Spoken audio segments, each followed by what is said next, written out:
Les personnels congolais travaillant dans les commerces tenus par les ressortissants indiens, libanais, pakistanais et chinois ont suspendu leur mouvement de grève à la demande de la ministre d'État, ministre de l'Emploi, Travail et Prévoyance sociale, Dr Néné Ilouankoulou. Ils dénoncent leurs conditions de travail et exigent l'application du salaire minimum interprofessionnel garanti.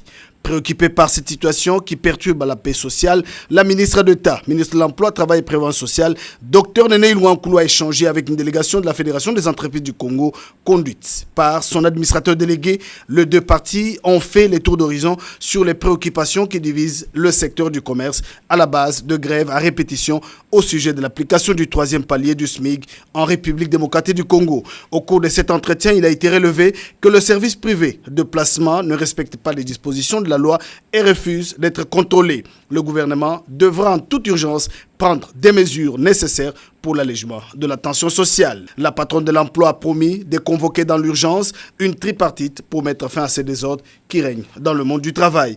Avec la directrice générale de l'Office national de l'emploi, Dr Néné Ilouankoulou a voulu comprendre pourquoi ces sociétés privées de placement ne respectent pas la loi en République démocratique du Congo alors que l'ONEM qui délivre les licences est censé les contrôler. D'un ton ferme, Dr Néné Ilouankoulou a appelé au respect strict des dispositions contenues dans la Constitution de la République. Une descente est donc prévue ce mercredi 23 octobre 2019 pour écouter les travailleurs en grève sur l'avenue du commerce. Les syndicalistes du secteur du commerce appellent au calme en attendant l'aboutissement du dialogue engagé avec le gouvernement congolais. Ils étaient devant la ministre d'État, ministre de l'Emploi, Travail et Prévoyance sociale, Dr Néné Ilouankoulou, qui les a félicités pour cet esprit d'ouverture.